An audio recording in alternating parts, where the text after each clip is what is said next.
భగవద్గీత అంట పుస్తకం పేరు పెట్టేశారు. అది పుస్తకం పేరు కాదు, దైవ గ్రంథం పేరు. ఆ పేరు నీకెందుకు పెట్టారు? ఎందుకంటే భగవద్గీతలో ఉన్నవన్నీ నా శరీరంలో ఉన్నాయి కాబట్టి. నీ శరీరం భగవద్గీతనా? నా శరీరమే కాదు, మానవ శరీరాలన్నీ కూడా భగవద్గీతే.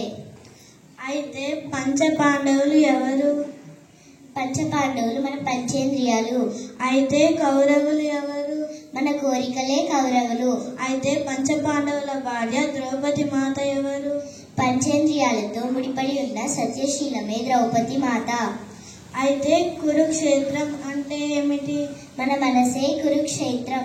అయితే శ్రీకృష్ణ భగవానుడు ఎవరు? నాలోను నీలోను ఈ విశ్వమంతా నిండి ఉన్న జ్ఞానమే శ్రీకృష్ణ భగవానుడు. భగవద్గీతలో ఎన్ని శ్లోకాలు ఉన్నాయి? 700 శ్లోకాలున్నాయి. అవిటిలో మొదటి శ్లోకం ధర్మక్షేత్రే కురుక్షేత్రే సమావేతాయుత్సవా మామకా పాండవచ్చైవ కిమకుర్వత సంజయ. ధర్మక్షేత్రే కురుక్షేత్రే అంటే ఏమిటి? ధర్మక్షేత్రమైన మన మనసులో. సమావేతాయుత్సవ అంటే ఏమిటి?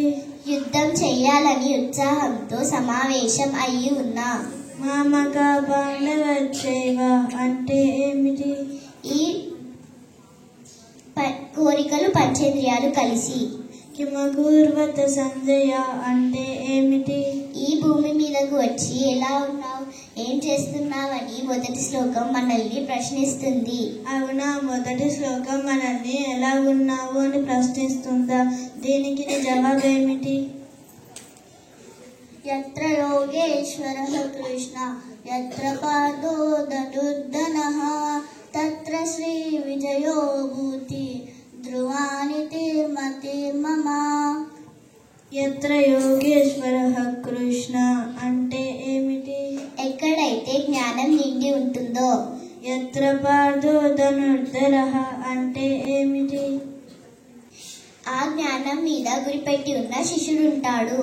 తత్ర శ్రీ విజయో భూతి అంటే ఏమిటి? అక్కడ విజయం కలుగుతుంది. ధ్రువాని తిర్మతిర్మమ అంటే ఏమిటి? నీతి నియమాలతో వర్ధిల్లుతాము. భగవద్గీత మనందరికీ పెద్ద దిక్కు. మనమంతా భగవద్గీత స్వరూపులం. శ్రీకృష్ణ భగవానికి జై. శ్రీకృష్ణ భగవానికి జై. శ్రీకృష్ణ భగవానికి జై. ఈ అవకాశం ఇచ్చినందుకు